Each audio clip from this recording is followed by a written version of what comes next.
And I really appreciate you coming on. I've only had one other Vietnam veteran come on back in the early days. Oh, what's his name? It was like episode 10 or Oh, something. wow. This will be episode 215 or yeah, I think 215. So, and he was an F4 Phantom pilot and he got shot down during a bombing run on some mortars. He was the last aircraft into the attack, and I think it was their Mhm. second attack. And he got shot down and went through the canopy, or went through the tree canopy, and the trees smashed the canopy of his jet and blinded him as he ejected because he was so low when he got shot down. Uh, Yeah, it's a pretty crazy story. I'm trying to yeah, find his name real quick. I had a guy named Barry Bridger, was an F4 guy that I am POW for 6.5 years. Oh man, that's crazy. That's something I guess doesn't really get talked about a lot. Probably on. I mean, I've only had one like I said, I've only had one Vietnam vet on, so we didn't even get into something like that. I guess as a pilot, you probably know a ton of people that have been shot down and have become POWs. Or Well, I mean, not so much in the Army with the helicopter side, but certainly I've known some of the Air Force guys that flew, and this guy named Barry Bridger, who a friend of mine. So, yeah, yeah. I guess they were. It was more likely to get shot down on some of those bombing runs farther north. Correct? well, I mean, I was shot down twice. Yeah. I mean, it's just that the fortunate thing was is I had other guys that were close enough to Mm. come get me pretty quick. Yeah, okay, that makes sense. Yeah, I see what you're saying. The search and rescue is a lot closer. They can just come in. Either way, though, that's insane, man. Being shot down twice. I mean, one time's bad enough. I Yeah, mean, the I didn't learn my lesson, I guess. I guess not. I want to talk about it. I want to get into all of that. And that's interesting. Someone that's been a POW for 6 years. I read this book. I have a couple POW books. I've actually one is Why Didn't You Get Me Out? And one is like 7 Years to Freedom or 5 Years to Freedom or something like that. Both really good books. If anybody's listening, they want to check that out. Those are both really good books. Um, but let's talk about when you joined. Why'd you join the Army? Why'd you decide to join? And what was the kind of Can you kind of, since you're only like the second Vietnam vet I've had on, and I just had Ken Kraus on, who was in at the latter part of Vietnam, but he was got sent to embassy duty and was taken. Well, no, he was. I think he joined in '76. Either way, he was embassy guard guy. What was the like political environment? At the time the war was going on. The draft was still going on. I assume. So, the political side, I really wasn't that familiar with what was going on in the politics of the world at the time. I was a young high school kid and fat, dumb, and happy, and didn't really pay much attention to what was going on. After high school, I went on. I had applied to go to the Virginia Military Institute and was declined. And so I went on to a military prep school to try to get some grade point averages up. And after a year there, I reapplied to VMI and got accepted. So my days were really void of any sort of uh, news environment to see what's really going on in the war and seeing what the political side of the house.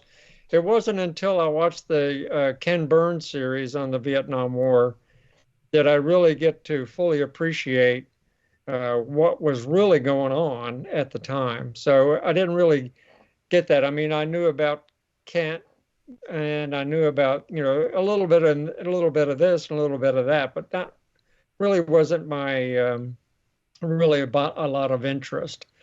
So that's kind of I didn't really have a good political understanding of what was going down. What made you want to go to a VMI or get into that military schooling? Well, that's I don't know why. I liked the military.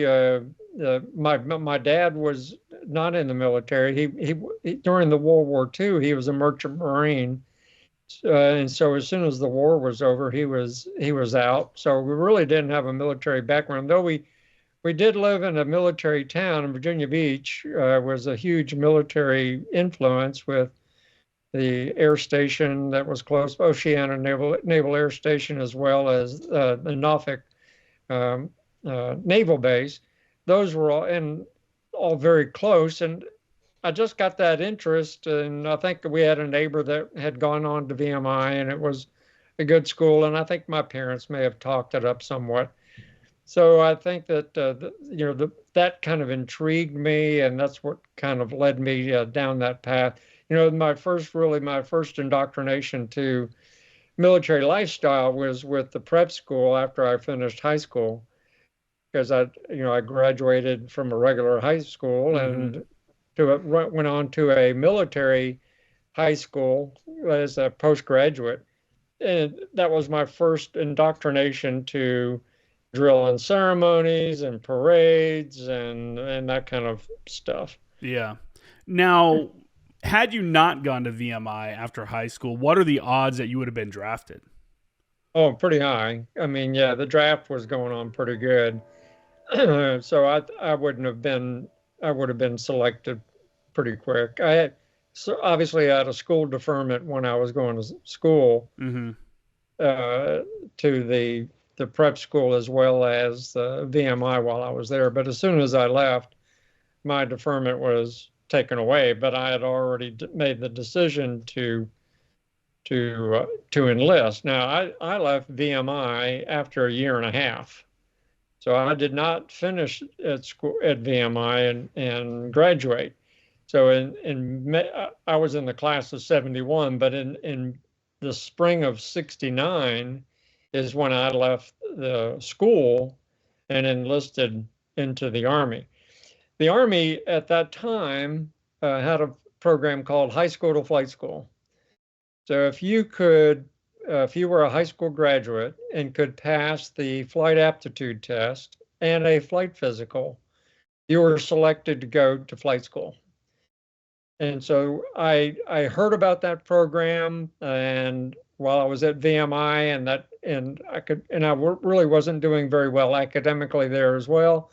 So I just said, hey, this is a great opportunity. I see some news things on helicopters, and I said, this looks like it'll be a lot of fun. So I think that's what I want to do. And so I pursued that and left school and took those tests. I did well enough to get accepted to flight school, and the rest is history on that side. Yeah. I want to talk a little bit more about the draft, because I just don't have anybody ever on here that can relate to that or talk about it. What was it like for the high school seniors? I mean, did guys think about it? Was it something they talked about a lot? Like, man, I'm probably getting drafted, I'm going to the war, like it's coming up, or was it, I mean, can you tell us how Yeah, that was? Because that's not a thing anymore. Now it's all volunteer. So, right, right. Well, I mean, what I can recall of it, of course, that's a really long time ago. yeah. But certainly if they people weren't going on to further education beyond high school, uh, a lot of guys were fearful of the draft, but then again, there was a lot of guys that were just signing up and going ahead and enlisting anyway without having to worry about the draft. I'm not sure that I even knew of anyone that was drafted into the military. I know several of my high school classmates joined the military Mm-hmm. voluntarily, but as far as being drafted, but the lottery numbers would always come up and you'd hear about them. But as long as I was in school, I really didn't pay a whole lot of attention to it. Yeah.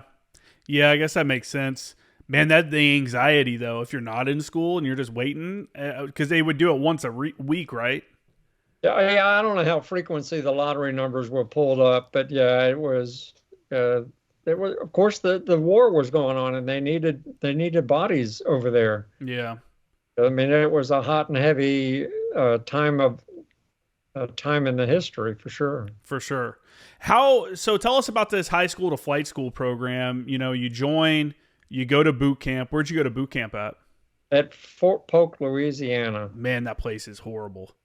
It is. Oh my God. And I was there in May and June, and it was beastly. Mm-hmm. The Um, the major humidity. the majority of my company, or certainly at least two of the platoons in my company, were all flight school guys. So we all knew that as soon as we finished basic, we would be going on to flight school.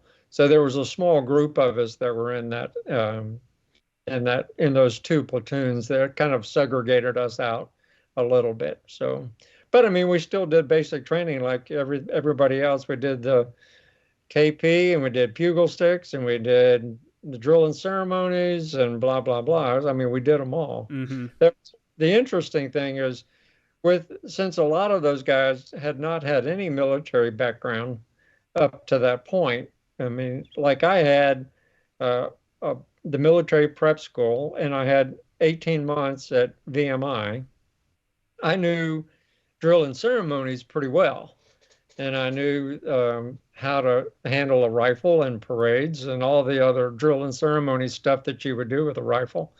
So the company came down and they were saying we need a funeral detail out of these basic trainees, and so we had a competition of who was going to be selected for this funeral drill and ceremony type thing. And of course, that was a pretty easy cakewalk for me with all the time that I had spent with a rifle already. And so I was selected as one of those funeral details to go. We would go out close by for any local funerals, and we did two while I was there in basic training. We did one for a Vietnam guy that was killed, and another guy, a World War II guy that had died. So I got to leave the installation, leave post to go on to some places around lower Louisiana to attend one of these, and we were the 21 gun salute, and that's what we were there for.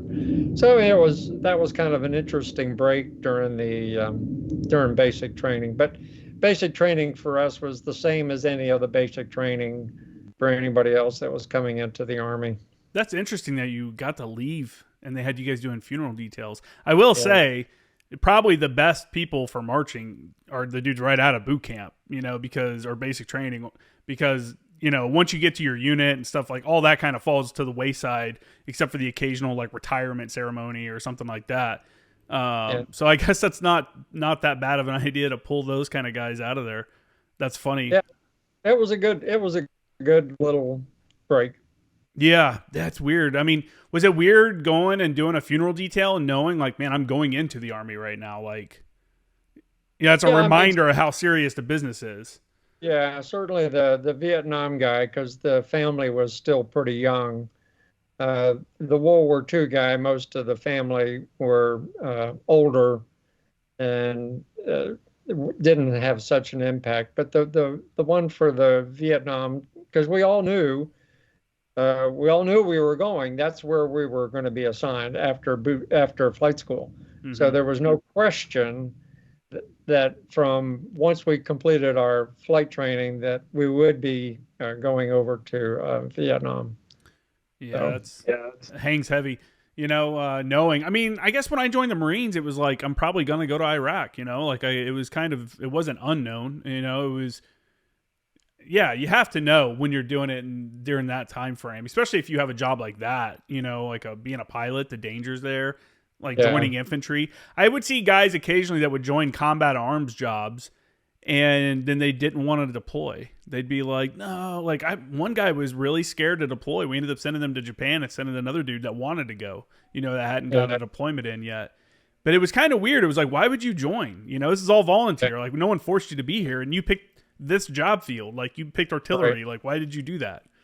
Right. Exactly. Yeah, it's really weird like that. When you got done with basic training, how was the flight school training and stuff? Did you go right into flight school training after that? Yeah, right, immediately. So when we left basic training, we were an E1, certainly during basic training, and when we got to Fort Walters, Texas, was the primary helicopter training center was. I got there in early July of 1969. We were then given the rank of Warrant Officer Candidate, so a WOC, and a pay grade of E5. Nice. So our pay really went up because I can remember my pay in basic training was I netted under $100. So I mean, Nice. it was like 106, and then you take out taxes, and you were left with less than $100 when you were in basic training. So that was pretty crazy. So going to a pay grade of E5 immediately was a huge pay raise for us. But we also had to purchase some other uniforms of fatigues. They weren't always issued, so we had to get some of those ourselves, and so we had to buy some of the uniform that we would be wearing. We didn't have to buy the flight suits, but certainly our Class Bs and Class As, I think we had to pay for. But we were given a clothing allowance, but that E5 pay certainly helped with some of that. So we get to Fort Walters, Texas. Again, it's dead in the summer in Texas. You can only imagine beastly hot out here. And so the first while is, a lot of academics and PT and that kind of thing. We really don't get to go into the flight.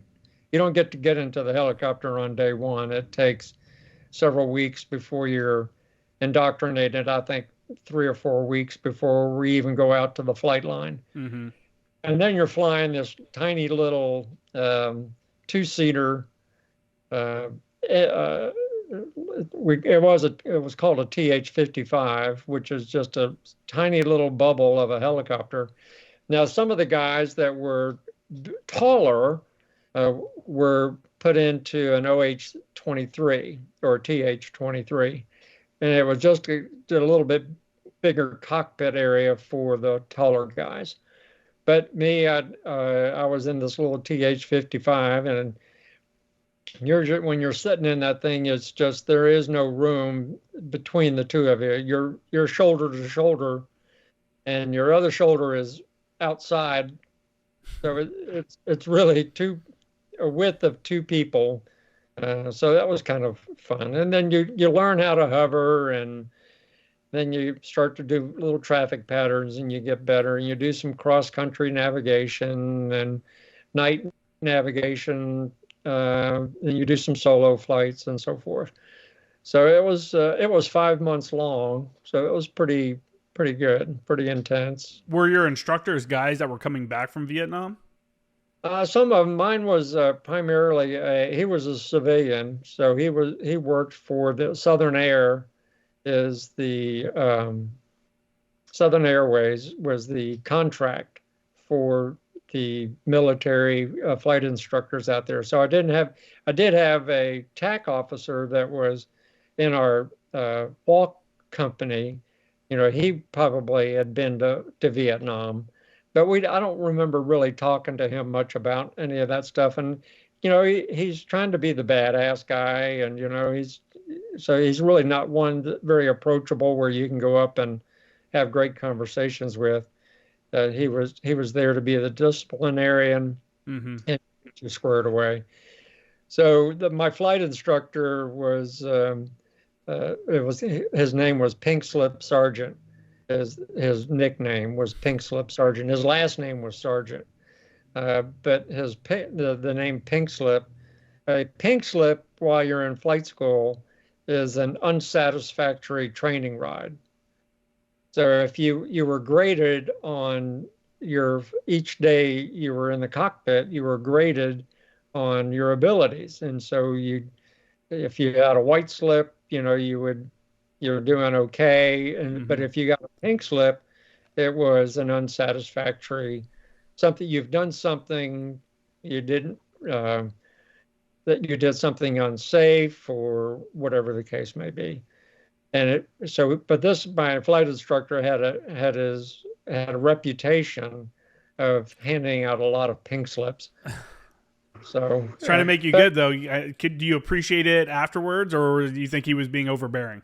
yeah, in fact, I adopted when I went on to, and we'll talk about it later. But when I was teaching flight school, I would ask my students. I said, "Okay, do you want at the end of their flight school training, do you want an easy check ride, or do you want a hard check ride?"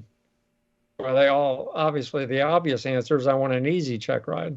I said, "Okay, well, I want to be a hard ass on you, and I want to be hard about holding you to the standards of what needs to be done. And if you meet my standards through the training piece of it, the check ride at the end of your flight school will be easy." Mm-hmm.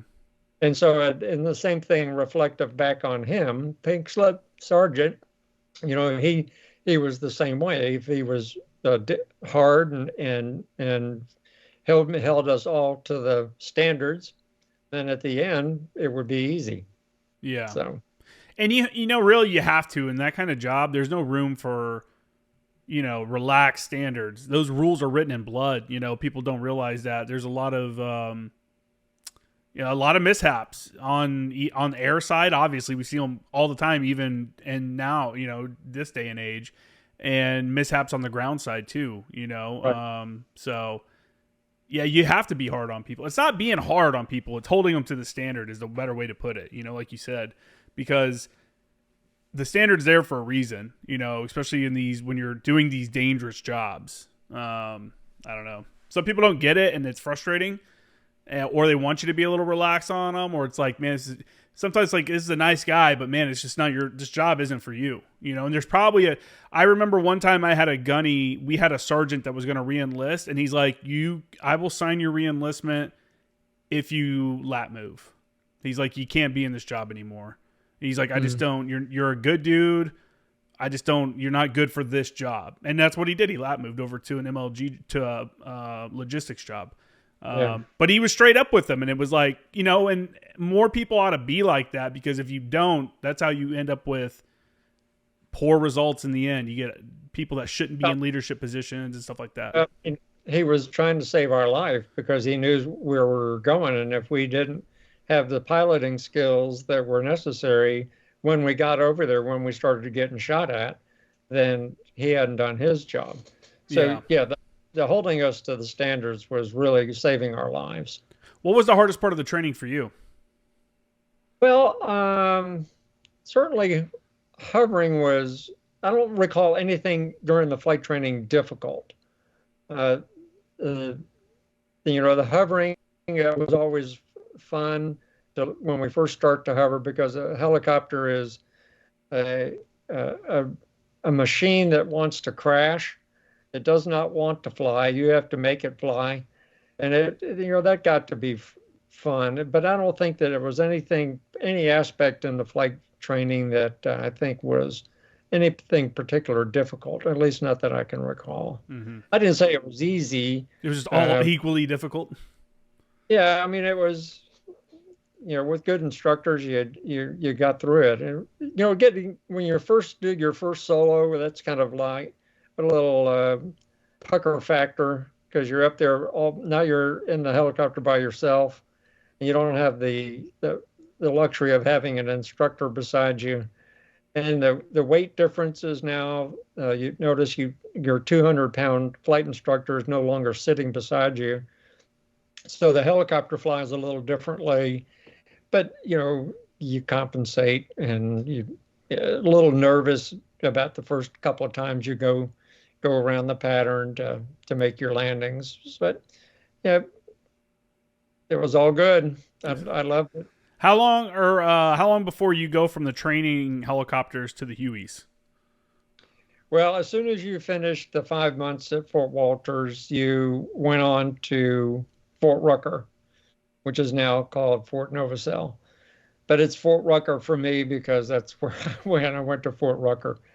And so we immediately started doing some instrument training, and we were flying TH-13s at that time to do instrument training, though we were not instrument qualified. this was just an orientation type thing. Mm-hmm. And then we went into the Huey A models and B model Hueys to fly, and maybe a D model Huey to do our other transitions and flight. Of course, now you're also going to more classes. You had to learn about the helicopter itself, the limitations, how the transmission worked, how the engine worked. So you had to know all those specifications and how to pre-flight and that kind of thing. And you Mm-hmm. only have 4 months at Fort Rucker, so it was a little condensed, a little bit. But yeah, flight. And then you also did flight simulator training. You didn't always have flight training, in the aircraft itself. You were doing some simulator work, and that was for your instrument orientation type thing. How were the simulators in the early 70s? I mean, that's got to be in a Archaic. museum somewhere. They are in a museum, and it's called the Blue Canoe. And it was a box, had no visuals, no visual outside, and they slid the cockpit door over top of your head. So now you're in a cocoon type thing, and you cannot see outside. And then there's all your aircraft movements are, there's a big plotter where the instructor is sitting, and he can see where you are on an orientation on a map, and where you're going to do these different approaches and that kind of thing. But you have no visual aids outside the cockpit, and it's on a gimbal, so it kind of rocks and goes up and down and this kind of thing, but nothing like the simulators today. And I got to do some simulators at Fort Rucker when I was teaching there. They were much different. So the visual simulators were coming on board, but still pretty archaic in design. It was more cartoon screens. They didn't have any sort of definition, of any sort. That's later down the road. But the simulators that were pretty. It's called the Blue Canoe, and I've forgotten who. Link is the brand, LINK, Link Simulator. So. Yeah, the simulators now are pretty wild because they can upload maps, they can upload you into any place, and it's like you're flying around. Exactly. I got an opportunity to do an F-18 simulator over in Miramar, and it was pretty cool. Yeah. It was pretty interesting to jump in. Makes you really want to it gives you a different appreciation when you see these people that have like race car simulators and flight simulators in their homes that are really built up. It's like, that is kind of cool. That is kind of fun. Yeah. When you were after you start working in these different models of Hueys, what were the big differences between like the A and D? The A, B, and D. Okay, the A and B model were a shorter body, the shorter cargo area kind of design. It didn't have the bigger, longer, like the D model would have, where you would have another set of seats on the side of the transmission. The seats it's a little stubbier of a helicopter. It was also the helicopter that was the gunships, and what we would be using in Vietnam before the Cobras and so forth. We would be using a Charlie model gunship, which was this little stubby helicopter. And in fact, toward the end of flight school, they they select certain individuals to go to advanced training, and I got selected to fly these gunships. And so I was flying a B model gunship when it had various weapon configurations. Sometimes I would have two pods of 2.75-inch rockets. Sometimes I would have twin miniguns. Sometimes I would have a 40-millimeter grenade chunker on the nose. And we would go out and just, blow up deuce and a halves and whatever else downrange with all these weapons. And so I got to go and be this gunship guy. That's And cool. it was a lot of fun. That was a lot of fun to go do that kind of thing. It was more fun than educational. I didn't know that they had the grenade launchers on the front of the Huey models. I knew Yeah, they did on the Cobras, the old school Cobras did. yeah, it was the the the ammunition belt came up on the right side of the pilot that was on the left seat, and there was a little ammo belt would then just load up into the nose compartment, and there was a little 40 millimeter grenade chunker out there, and just go boom, boom, boom, and it was, you could see the rounds leaving the helicopter going down range, and it was fun to do. Yeah, short range though, right? Yeah, it was. You didn't have any range on them. What do you guys, did you employ them in like a dive or something like that? Bring them in and dive? Well, it's just like you did with the rockets. The rockets were slaves to the frame of the helicopter. So if you wanted to, you had to point the nose downward to get any sort of, to get it on target. And of course, you had a heads-up displays that would drop down for your aiming sight. Oh, really? Yeah, so it would drop down from the front, and then it would be right in front of you. It's like a HUD display, so to speak, and you could see the red dot, and that's where the rounds would go. Same thing with the 40 millimeter and so forth, and it was slaved. You did have some lateral and vertical movement on the 40 millimeter, but you still had to get it into a dive to engage. Mm-hmm. Now the twin miniguns, you didn't need to, because they were slaved based on the sighting by whoever was flying or manning the gun system. So you could turn both. You had two twin miniguns, and they were shooting at 2,500 rounds per minute. If you slaved both of them off to the right or left, as soon as it hit a stop, it would stop firing, and the other one would pick up at 4,000 rounds per minute, because you didn't want to be firing into the flight path of the helicopter. So it would stop it. There was a mechanical stop that it wouldn't allow the minigun to come over to shoot yourself down, so to speak. Yeah. But they were a lot of fun to go do. I enjoyed it. Yeah, I'm surprised. I thought you guys used grease pencil marks for the aiming. I think they still do that. Yeah, they probably do.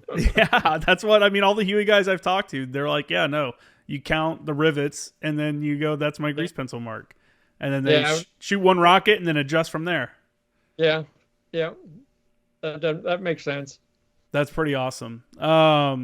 So how long were you guys working in Hueys before? I mean, how does this work? Do you go to a stateside unit and you're part of that unit and then you deploy, or did you guys just go straight to Vietnam after the training? Vietnam. As soon as you graduated from flight school, if you had 30 days leave or whatever the leave time frame, then you got on an airplane, went to San Francisco, and left San Francisco to go to Guam to Benoit, Tan Son Nhut Air Force Base.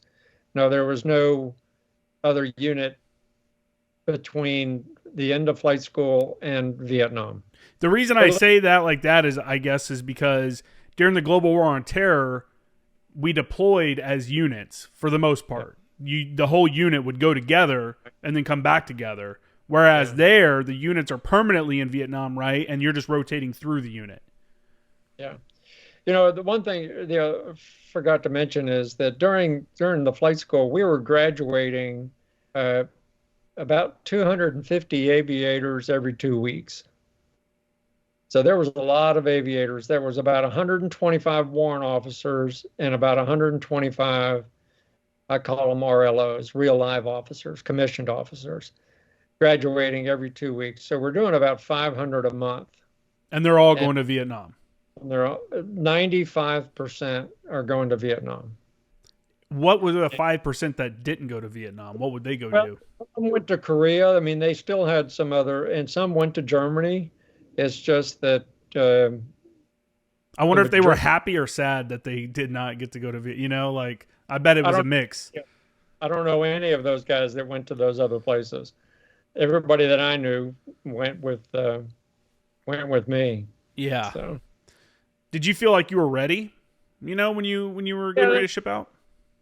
yeah. I mean, the best I can recall. I mean, I didn't think I wasn't ready. I mean, I don't have any memories of being anxious or any of that. I guess you're somewhat anxious, obviously, going to a war. Yeah. And I was 22 years old, and I was one of the older guys because of my time at the at the postgraduate school and VMI put me a little uh, older than my other flight school classmates in some cases. Most of these guys were about a year or so younger than I was. That is so crazy to think that there's these 18 and 19-year-old helicopter pilots heading out to Vietnam. Yeah. We think about the infantrymen and stuff like that, but you don't think about pilots that a lot of them do go that warrant officer route, and that's so crazy. I never even considered that there's like a 19-year-old helicopter pilot. I mean, damn. Yeah, you figure let's just say he's 20. Here's a 20-year-old in charge of the Huey and a flight crew.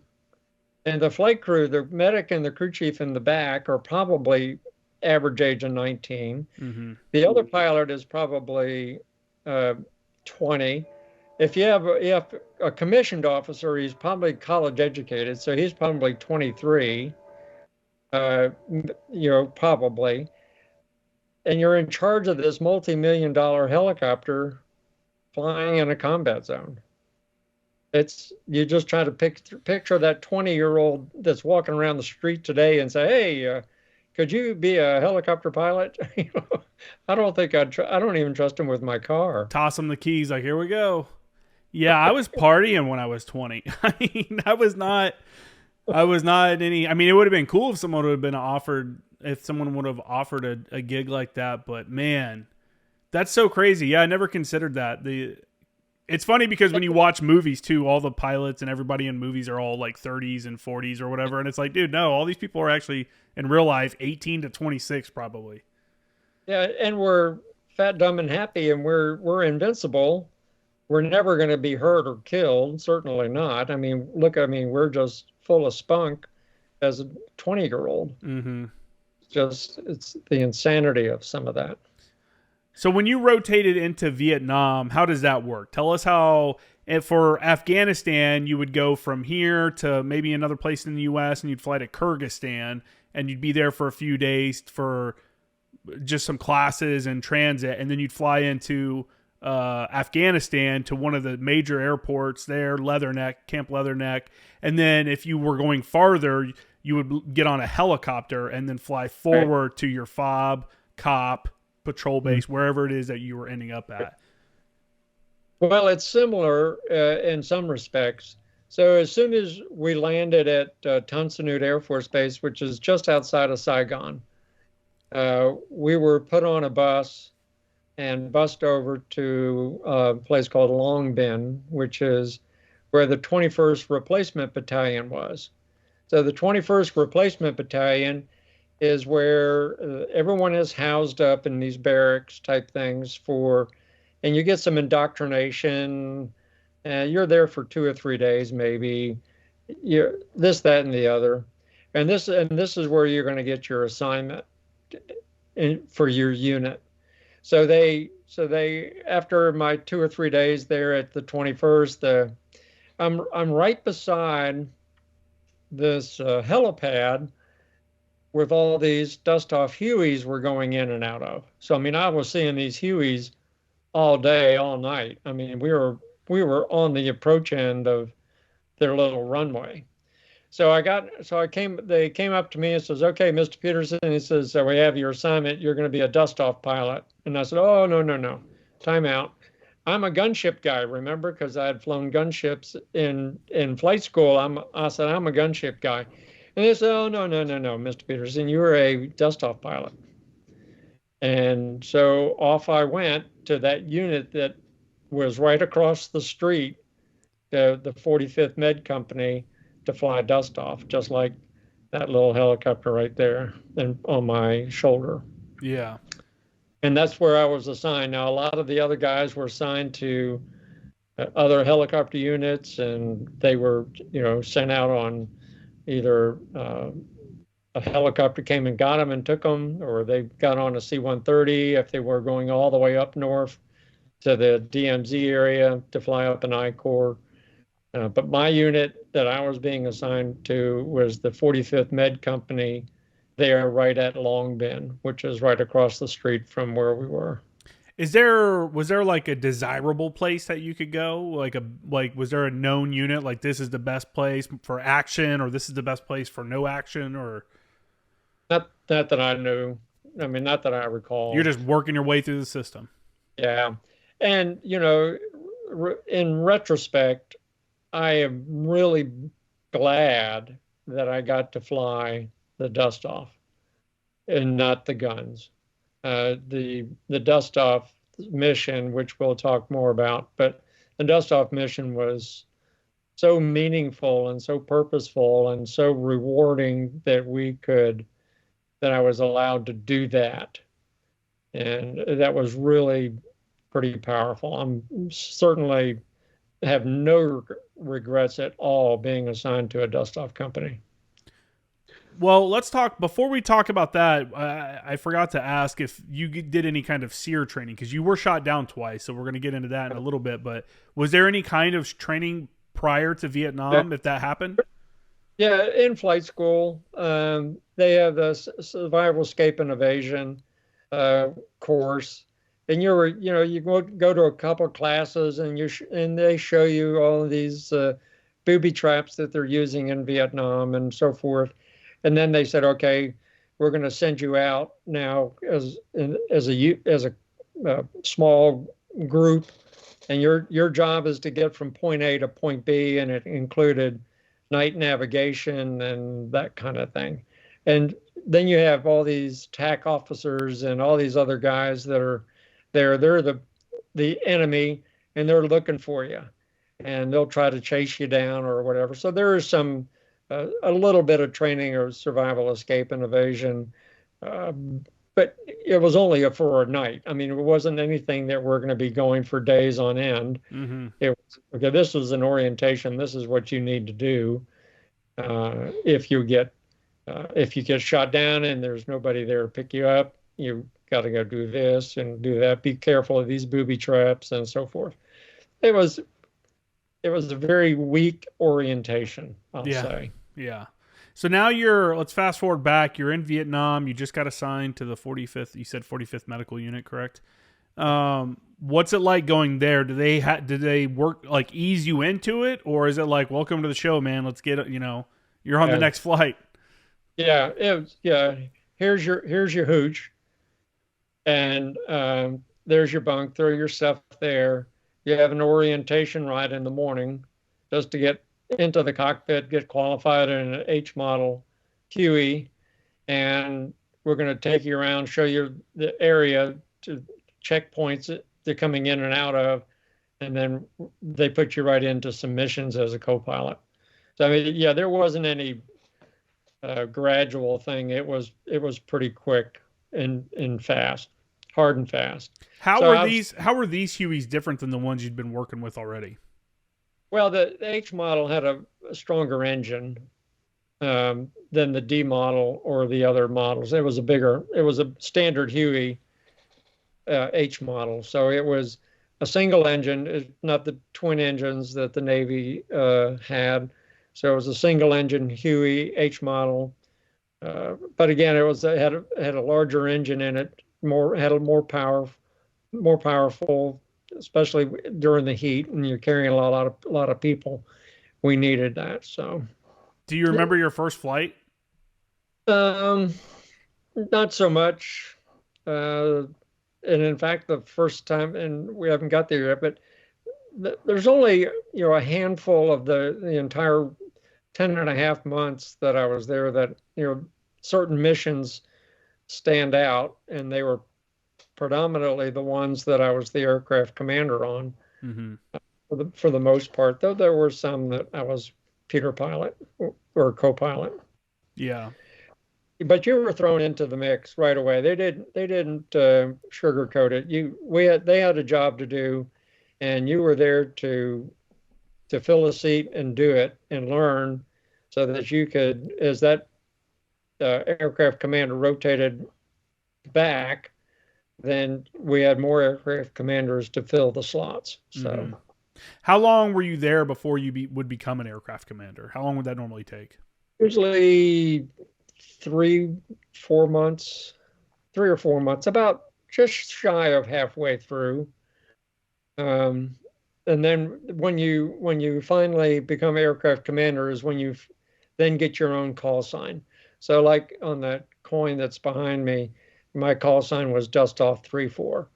So that would be my call sign for the remainder of my time. So whoever the aircraft commander was, we used that call sign when we're out on missions. So when we would do radio transmissions, we would use the aircraft commander's call sign. So Dustoff 34 was my call sign after I became an aircraft commander. That probably felt like a big deal the first time that you got to call it out for real. Oh yeah, I'm sure it was. It was fun. It's a badge of honor, so to Yeah. speak. It's like I've been here for a minute. How active were you? I mean, what were the medevac calls? Was it a lot of routine? You know, guys hurt himself, broke his foot, or was it mostly calls from combat going into? You know, how active was it? Well, it was pretty active. I mean, the majority of the injuries that we were out were combat related of some sort. It was very rare that we would go out for a guy that twisted his ankle.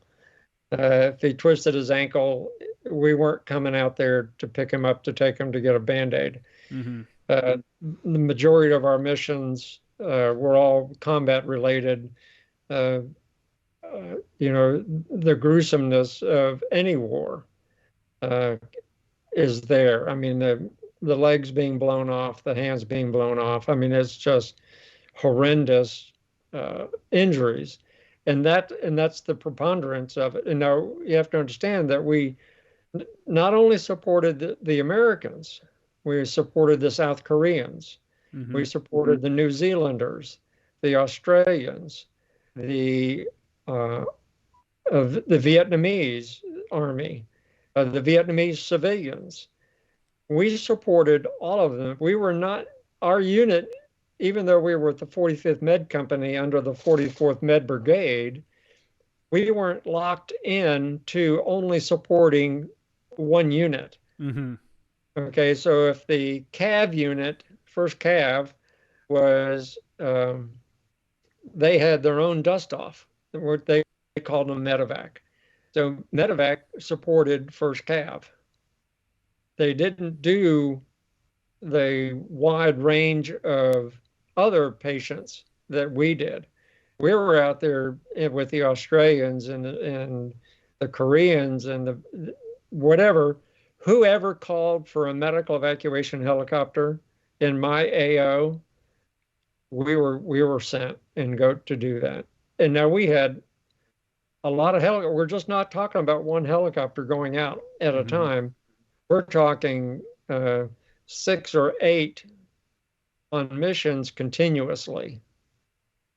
So one of the statistics that I and I'll get into it later on, but one of the statistics that we had was during the entire 11-year Vietnam War, there were about 1,400 dust-off pilots, and there were about 2,000 dust-off crew members, the crew chief and the medic.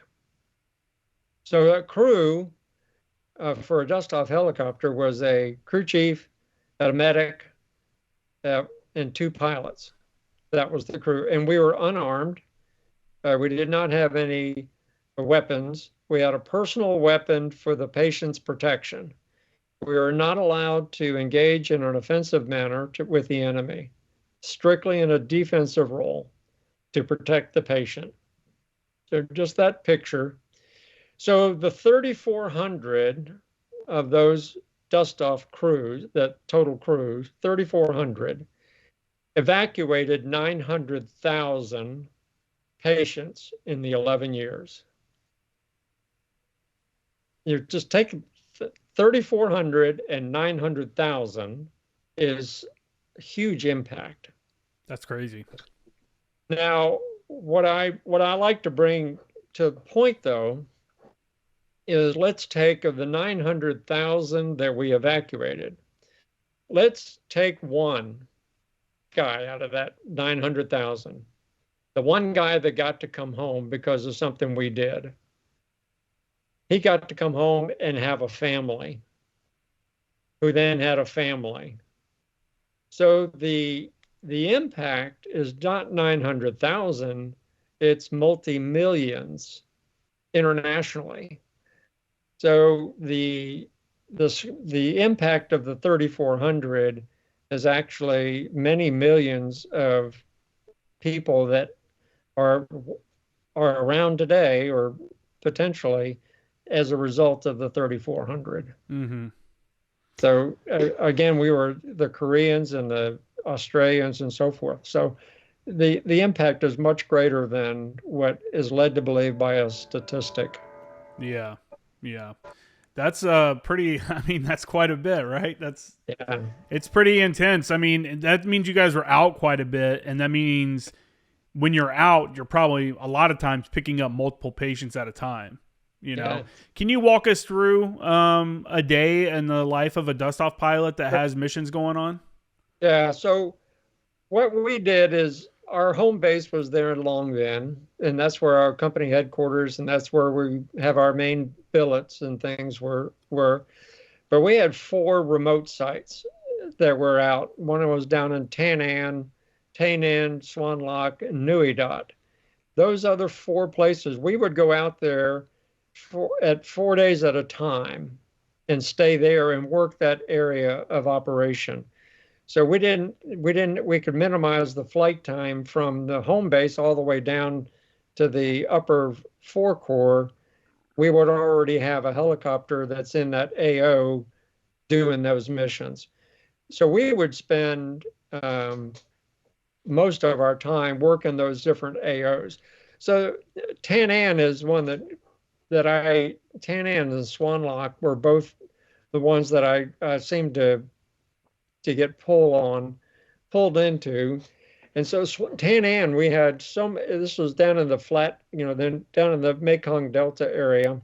And so it was pretty flat, a lot of rice paddies and so forth. But there was so much activity, enemy activity going on, that we were flying around 12, 14 hours straight. And we were not, so Huey would only go for 2 hours on fuel.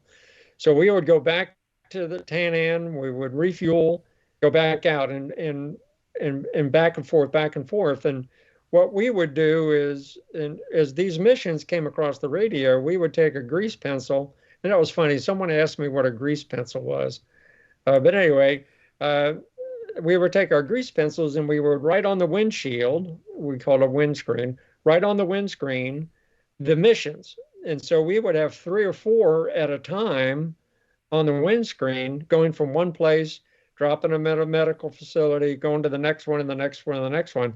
So we were going pretty hot and heavy there at this one particular time. We had to bring another helicopter down from the home base to relieve us so we could get a little sleep and something to eat.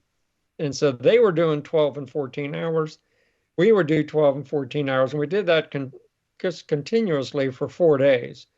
So at the end of that 4 days, I ended up with about 48 flight hours, Wow. which that's in 4 days. That's a lot of, it's with your butt in the seat. That's a lot of time. Mm-hmm. The regulation, which we really laugh at, but anyway, the regulation says you can only fly 100 hours in a 30-day period. Mm. So I had already flown half of my 30-day allotment. We exceeded that all the time. That 100-hour limit was a joke, but that's what the regulations stated. But in any case, so those were some difficult times. And again, this is day and night. It didn't make any difference. We were there. Night missions were particularly crazy because uh, we would normally fly at about 2,000 feet uh, altitude to avoid small arms fire. And when we got into the vicinity of where the pickup was, then we would rapidly descend um, from 2,000 feet down to the ground. And we did it in some rather crazy maneuvers to minimize the exposure of small arms. And then we would low level to the pickup zone. We would typically be picking them up at the pickup zone for 2 to 3 minutes on the ground, and then we're out of there, and then back onto a medical facility. And depending on the nationality of the injured, so if it was a Vietnamese, we knew we would take them to Mito. That was in that area. That was their medical facility. If it was Australians, we would take them to their Australian base, or we would take them back to our U.S. hospitals. So it really depended on where our drop-off points were. And we categorized all these missions as urgent, priority, routine, that kind of thing. But everything was pretty much urgent or high priority for the most part. Were you mainly picking people up out in the field, or were back at like the camps? No, well, I mean, they were a lot of in the field. Some of them were in fire support bases where there was a fence of sorts around it. They have a fire support base. We may fly into it to pick up the injured, but a lot of the time these grunts were out walking in waist deep rice paddies, trudging with a ruck on their back, and just living in it. Living in it, yeah. A lot of that. Yeah, it's much different than what we saw in Afghanistan. There were instances of that. Marja would be one. I'm sure Fallujah, there was a camp nearby.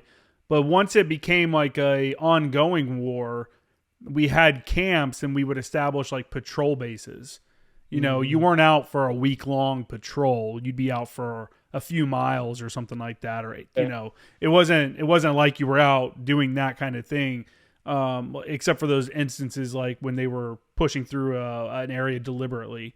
So that's kind of crazy just imagining a year, and they do that for a year, right?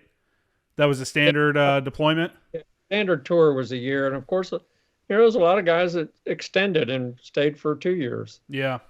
Or 18 months. Yeah, I mean, you get into it. You know, I actually knew guys that extended in Iraq and stuff like that. That was an option for a little bit. Sure. I think especially during the surge time frame. Yeah. So that was the normal day, and of course you'd have some downtime periodically, and other guys would be out flying, and you would have time to sit back at the home base and do whatever that you needed to do around there. But for the most part, I wanted to be out doing the job. Man, the horrors of war are in your face all day long.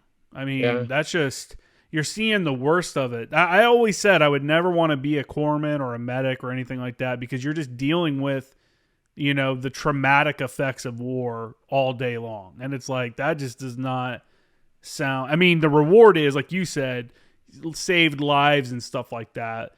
But I feel like on the other hand, there's got to be some, like, when lives aren't saved, it's like, fuck, man, I don't know. I don't know if it's like that or not, or if it's we did what we could kind of situation. It was day in and day out. I mean, it was just, that's why we were there. I mean, we were picking these people up, and like I said, the majority had some sort of combat related injuries as a result of the bad guys.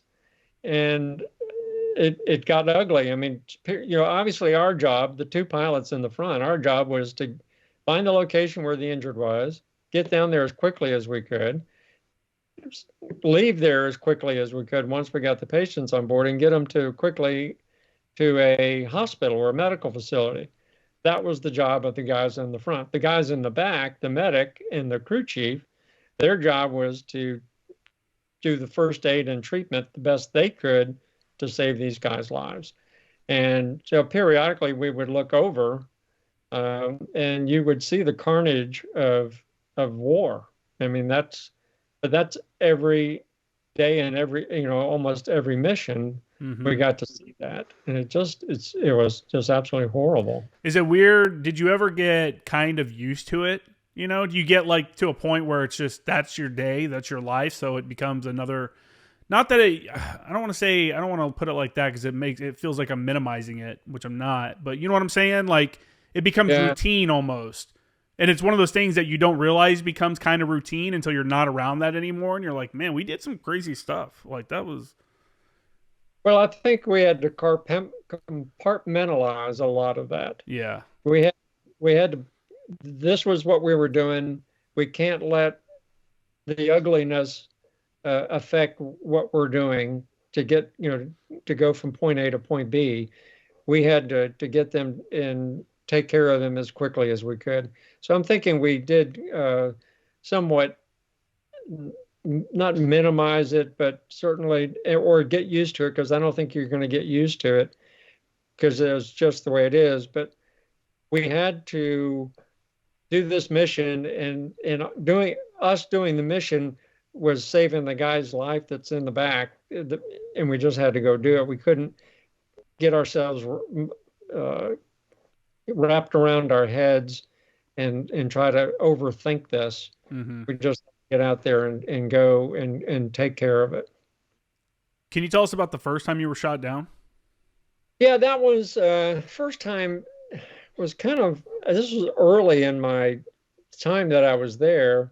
I remember I was a co-pilot. I wasn't an aircraft commander. I was co-pilot, and we were going in to pick some guys up near Tainan, up north of Saigon, and it really wasn't anything particular. We just started taking a lot of hits, and the aircraft became unflyable, so to speak. In other words, it's not going to make it back home. We had to get it on the ground before it crashed. And I remember uh, landing, and the aircraft commander giving me instructions like, go grab that radio out of the nose compartment because it was sensitive, a radio, and grab this and grab that. We don't have any time. There, another helicopter came in and picked us up and took us away until they could secure our aircraft to be brought back at some point. So when you went in, it was the aircraft was still like flyable. You still had control of it landing, or did you guys have to Yeah. auto rotate down? No, we didn't have to auto rotate. The engine didn't quit, but it was going to probably pretty soon. Yeah. When you're down on the ground, when you're already down close to where your pickup zone is, you're really not at very high altitude, and you start taking a lot of these hits. It doesn't, you're right there on the ground anyway. So Mm-hmm. it was just to put it down without any further damage. Because auto rotations, typically you're at 1,000 feet or 2,000 feet to be a true auto rotation, and you're not going to get shot up like that. You're going to be shot up on the ground. Mm-hmm. And so even though the engine would quit, you're so close to the ground, you're going to get it down pretty quickly anyway. Yeah. Man, so what was it? The spot you landed? I mean, you make it sound like we just kind of pulled the stuff out and waited. Like, what were you waiting in? Was it like a jungly area? Was it rice paddies? Like, that was a kind of a rice paddy area. It was flat. There really wasn't any jungle per se that we had to worry about. We had it seemed like there was an awful lot of activity around us, that other helicopters gunships and loaches were flying around us. So I didn't feel like we were out there in the boonies by ourselves. We were there being supported. And so within 5 minutes, there was another helicopter on the ground ready for us to jump in and be taken away. So that would feel like a long 5 minutes, though. yeah, it got, unlike the second time when I was down there for about an hour, but the first time seemed like we was really pretty quick to get up in and out. Mm-hmm. You're talking about flying in low and taking hits and stuff. How often was a pilot or a crew hit? Just from flying, but the helicopter is flyable, obviously. Yeah. We figured out that there was, for every 33% chance on every mission that we would be injured or killed. There was a 1 in 3. Jeez. I mean, it was pretty high. It was far greater than any other helicopter mission in Vietnam. We were out there single ship. We were out there by ourselves for the most part, and out there just landing at night and landing during the day, but we're out there by ourselves. And if you're on the ground, your radio communications with the home base is nil because your FM doesn't go that far. So, yeah, you were out there, especially Dustoff. Dustoff was out there by themselves. It was all single ship missions. You didn't have a bunch of helicopters in where you see these big troop insertions and such, where there's 12 helicopters all in a row with all these troops on board landing and picking them up or dropping them off. We didn't have any of that. We were out there by ourselves. That's interesting. So, yeah, so it was, it was interesting. I think in Afghanistan, our Dustoff pilots would fly solo as well, unless we requested an escort, unless there was something going on. If the LZ we thought was going to be hot, then we would request an escort, and they would fly in with the Cobra, or I think we got an Apache occasionally too. Yeah, I mean, that was some of the, we talked about the SOPs and how the SOPs were nice to start fires with or whatever. I don't know, we just didn't. But the SOP says if you were going into a hot LZ, that you were to have gun support, Cobras. Well, if you call the Cobra company on the radio, we can be there in 45 minutes. Well, I ain't got 45 minutes. Yeah. I got this guy on the ground that needs to be picked up now, and I'm not going to wait. And so, thanks, but we'll see you. Yeah. Don't bother to come my way because I'll be done by the time you get here. And that's the same thing with the hoist missions. The hoist missions SOP said you would have gun support on all hoist missions. Well, you get out there, you call them on the radio. Well, we're going to be 45 minutes before we can get on station. And I said, well, I'll be done. I don't have time to mess, because there was a thing called the golden hour. Yep. From the time of injury to the time to a medical facility, if we could get them in that hour, that 1 hour, there was a 98% survival rate. And so if I have to wait 45 minutes for gunships, forget it. I'm just not, and I didn't. And none of us did. No, I mean, just not me. I mean, all the other guys did the same thing. We just said, we don't have that luxury to wait around. Yeah. We have a mission. This guy is hurt. He needs to be picked up. He needs to get to a medical facility, and we're just going to go out there and do it. So. Yeah, we followed that golden hour rule as well. Actually, in some of our like patrol bases and stuff that were farther out from where medical facility, like a Roll 2 or Roll 3 medical facility, I can't remember exactly what it was.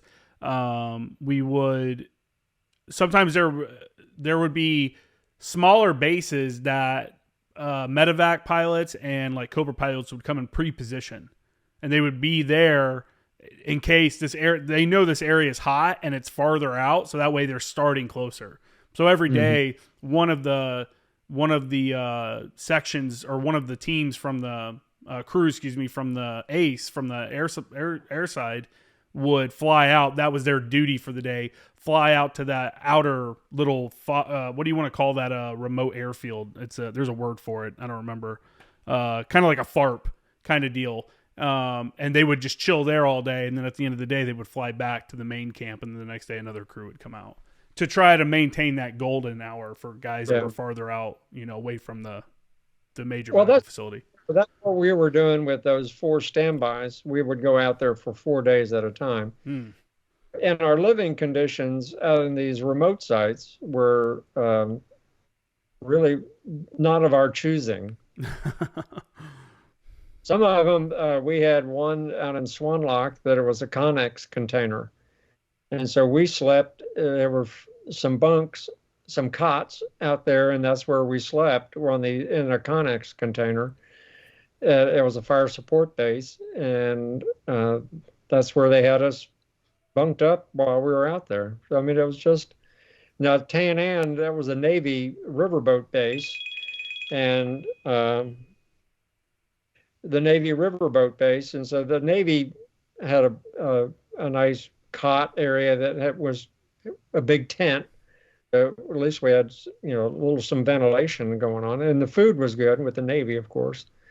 So, Oh, they had the better food. oh yeah, Navy was good. Now the Australians really had it going. Yeah. Yeah, I did a few standbys with the Navy. I mean, with the Australians down in Nui, and at 4 o'clock it was tea time. So there was tea at 4 and dinner at 6, and there was white tablecloths, and you got a choice of entrees. And I Oh mean, wow. oh man, they lived it up. So our crews would fight over the Nui standby. They would go out there and enjoy that. So I didn't get but a handful of those, Yeah. but that's okay. That's okay. You guys got beer and stuff too while you're in country, right? If you Yeah, wanted. you could go buy it. Um, there at Long Bend, we had a PX. We could go over there, walk over there, and get beer and wine or whatever else we wanted.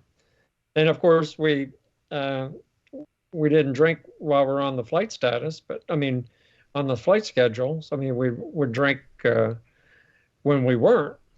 So if we were down for 2 or 3 days and not on the flight schedule, then we could certainly partake in some of that. Yeah, some of the ones you've been saving up. Yeah. Yeah.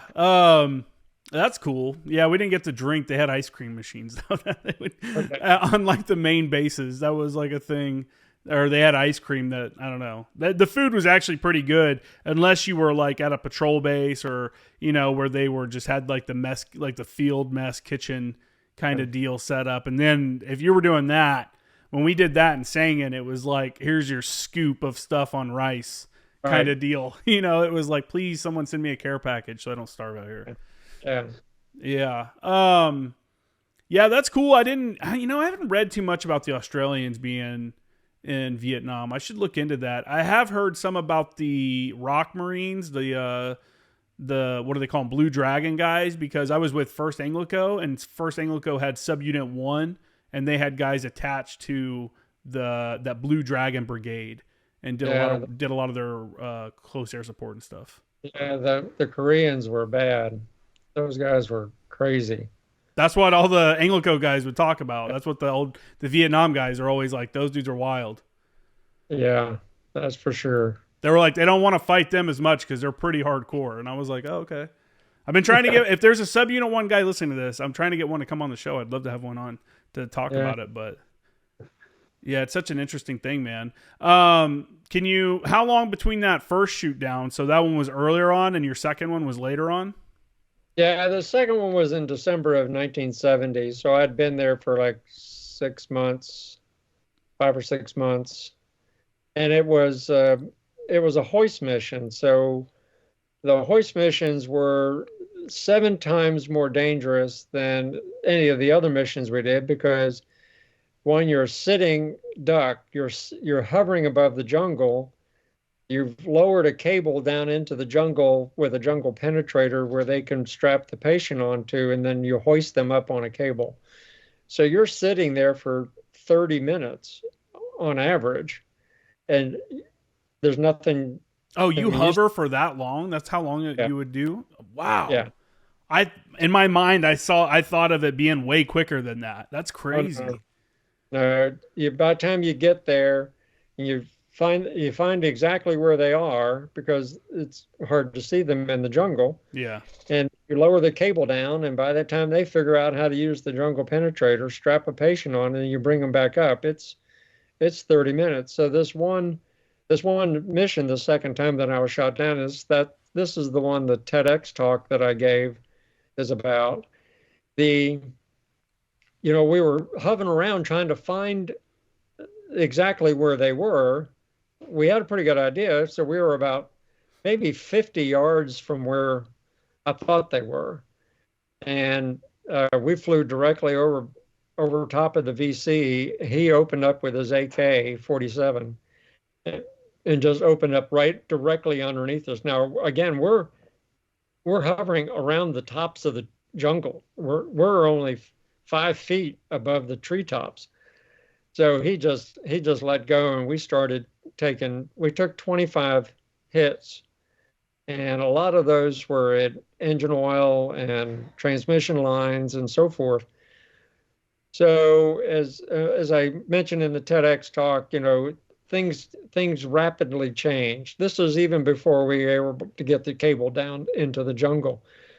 So I knew that there was a clearing about two clicks away, and I banked away from the enemy fire and then went toward this clearing because I expected the engine to quit just about any time. And when you're hovering around the jungle, and if the engine quits, I mean, there's no auto rotation. You just settle into the jungle. Mm-hmm. And I wanted to have some control of landing.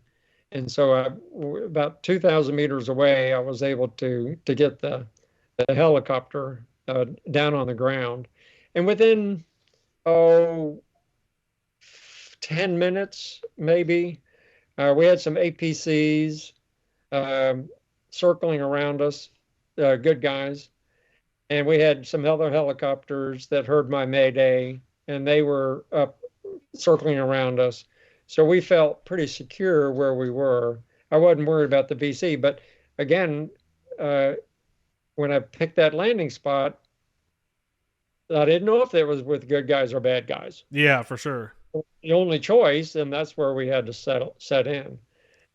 So it was an exciting time. And then after like an hour before we had another helicopter come in and pick us up and take us back to the home base. The thing that I don't get to share in that TEDx talk that I gave is the Paul Harvey, now the rest of the story. Mm-hmm. I didn't get to share that because I was only allotted 6 minutes on my talk.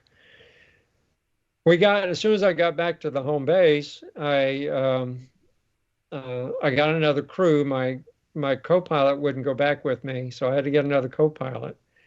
And the crew chief and medic, I probably rotated out and got another crew chief and medic and got another helicopter and went right back to where I had just been shot down to finish the mission because the guy that we were supposed to pick up still needed to be picked up.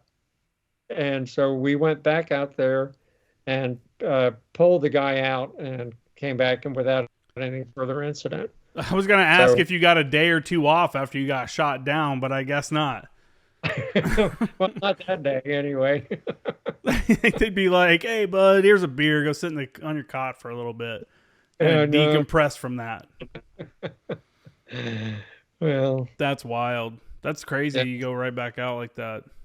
Well, I mean, it was, again, you were so mission oriented. You had the job was incomplete. Yeah, and it needed to be finished, and that's what we had done. How often was that happening? Were helicopters getting shot down, and did you guys try to recover the helos and patch them up, or?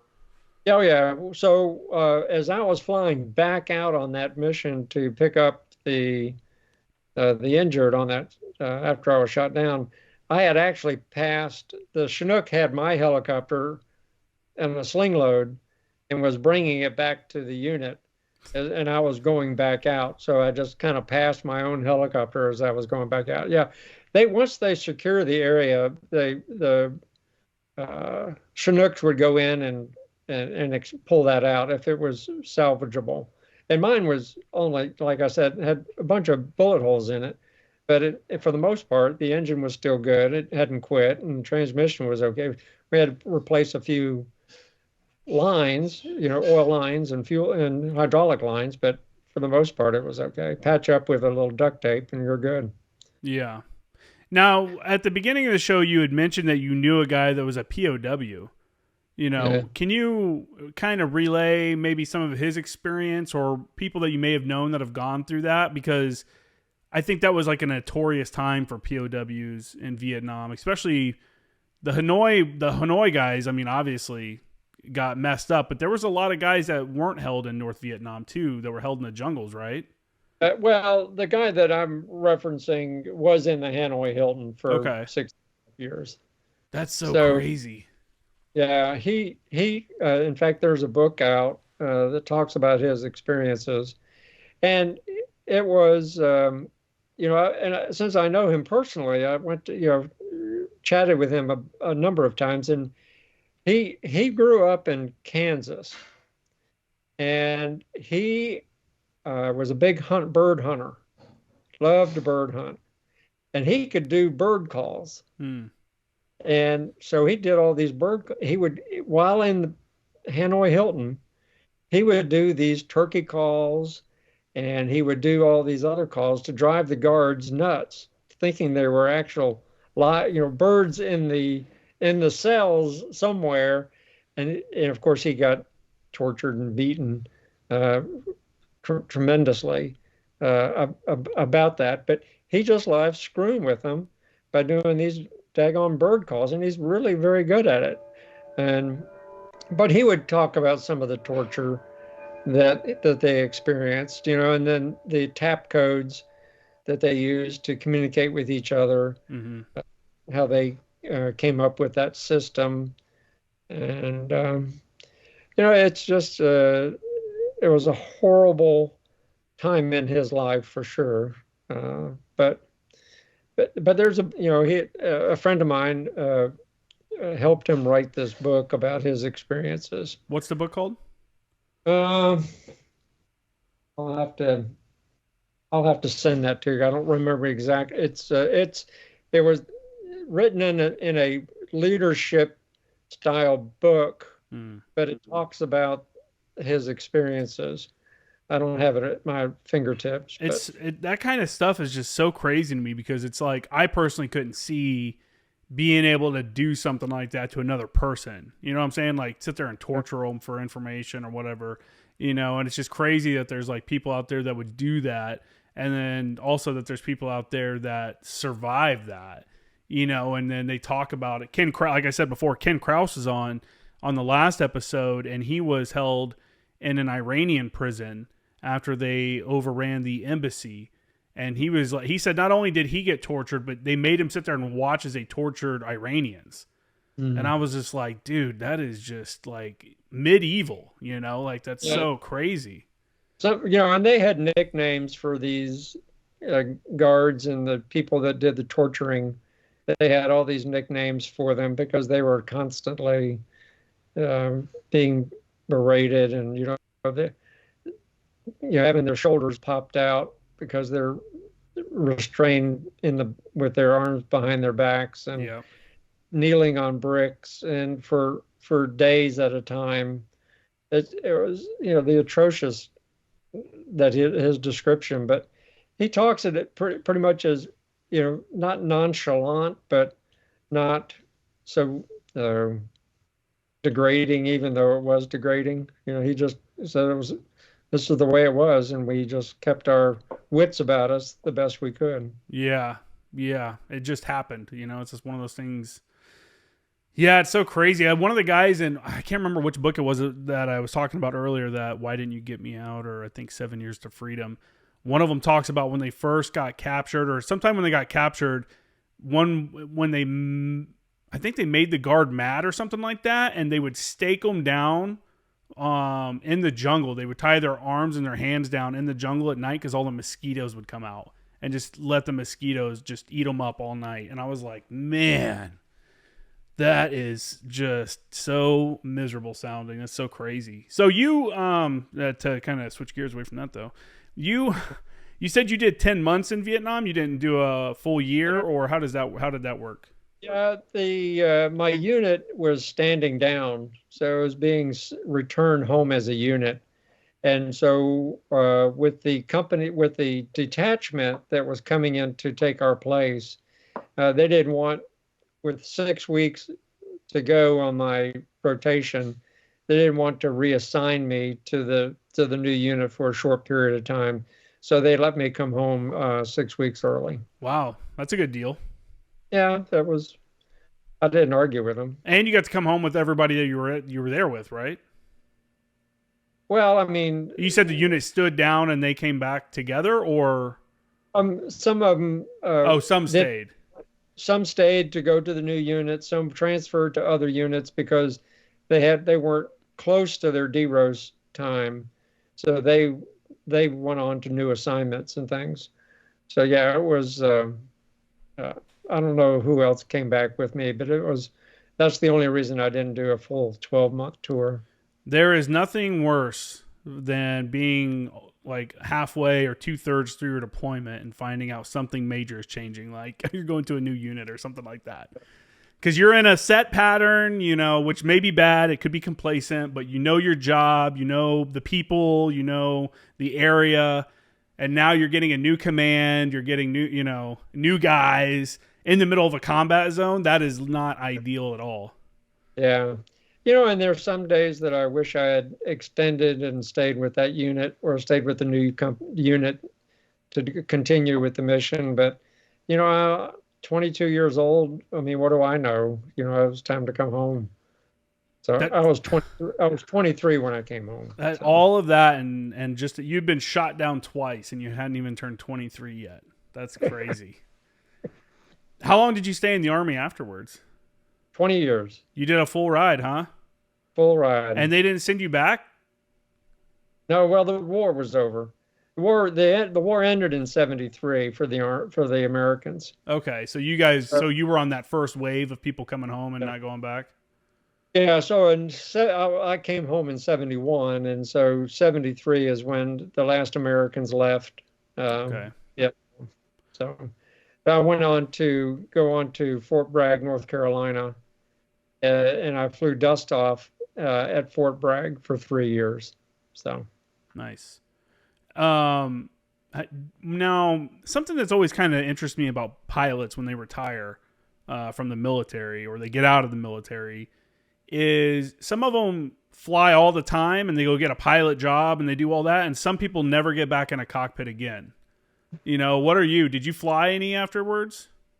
No, I did the 20 years. I was, I 17 years of helicopters.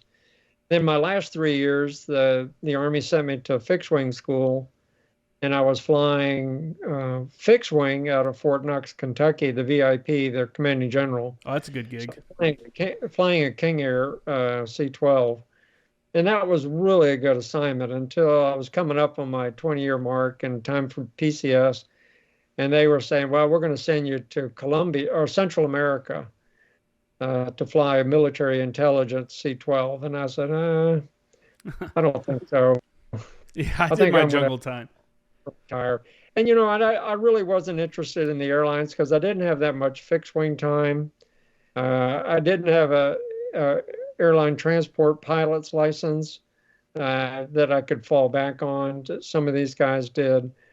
So I just said, well, I'm just going to leave the aviation world and try something else. So, is that hard to walk away from that? Yeah, because I did a lot of flying. I mean, it was a lot of fun to fly, especially flying the fixed wing there at the very end of my tour. That was a lot of fun. Almost 2 decades. Do you wish you would have become a fixed wing pilot instead? No, I really liked my helicopter time too. I was flying Black Hawk. I was a Black Hawk instructor.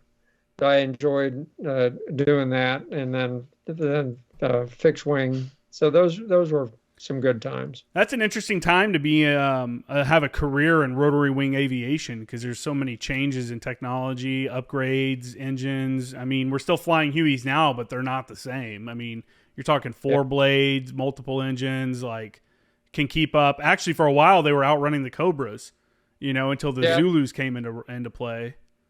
Well, the same thing with you'll think of the Black Hawk as being a new helicopter. Well, it's 40 years old. Yeah. I started flying the Black Hawk in 1981. Yeah.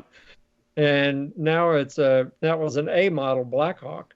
Now there are M models Black Hawks, and it's all glass cockpit. So it's all, super high tech stuff that we didn't have back in 40 years ago. And it's hard to believe that the Black Hawk is over 40 years old. Yeah, definitely. That's what happens, though, Man, I've really enjoyed this conversation, though. This has been great. It's just it's an interesting experience. Like I said at the beginning, I don't have enough Vietnam vets on. I think it's a shame. Probably most of them just don't know about it.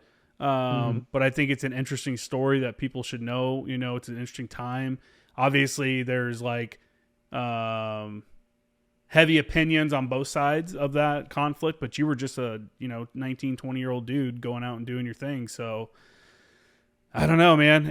I think it's great. I think what you did was great, and I think it's wild that you were shot down twice before you turned 23. And I don't know what to say, man. But I appreciate you coming on, and I appreciate you telling your story. I appreciate the opportunity to do that, Justin. Thanks. Do you have anywhere that you would want people to reach out if they'd like to? Do you have like a website or anything like that? I don't have a website, and I'm on Facebook way too much, but I do have a Facebook position, and certainly I'm not. I go out and speak at various groups around the Dallas-Fort Worth area, go to schools and civic groups and such, and share my stories as well. So I'm always willing to do that, and I'm also certainly willing to do other events like this via the computer to people that are outside of my area of influence. But yeah, I'm happy to share that. And I want to share one other little tidbit, if I could, if I had just 2 minutes. I've finished up. There's a group of 10 of us that flew Dustoff that have gone to Washington, D.C., November, March, and June this year, or last year and this year. There are 2 bills in Congress that would award the Congressional Gold Medal to all of the Dustoff crew members of Vietnam. And so we've been out there working with the lobby group and walking the halls, speaking to congressmen and senators. And I've really got a good feeling. The Senate has passed their bill, and I think that the House is going to take some action on theirs shortly. So it looks like any of the Vietnam Dustoff crew members will receive the Congressional Gold Medal, which is the highest civilian award Congress can bestow on a civilian. So I'm pretty proud of our work on doing that, and I think it's well deserved for these guys. How long have you guys been lobbying for that? Well, it's been in Congress for 8 years, but it hasn't gotten any traction until last year. And then last year we started on with a law firm who has some experience with the Congressional Gold Medal. And they were doing it all pro bono for us. Nice. And helping us get in front of the Congress. What's the law firm? Might as well give them a shout out. Hunton, Kurth, and Andrews. Nice. And they're all over the world, all over the U.S. anyway. A great group of people, but yeah, they've helped tremendously. But like I said, the Senate has passed theirs. We have over 2/3 a majority now in the House, so it just needs to go to the floor for a vote, and then to the president for a signature. That seems like an easy win. I don't know why it would take 8 years. Seems like an easy win for Congress, but what are you going to do when it's this polarized? Exactly. Who knows? Well, again, Doug, I really appreciate you coming on the show. Everybody can check my stuff out. Former Action Guys, Former Action News on Instagram. My website's jkramergraphics.com. And that's it, man. I really do appreciate it. Thanks again. I appreciate it, Justin.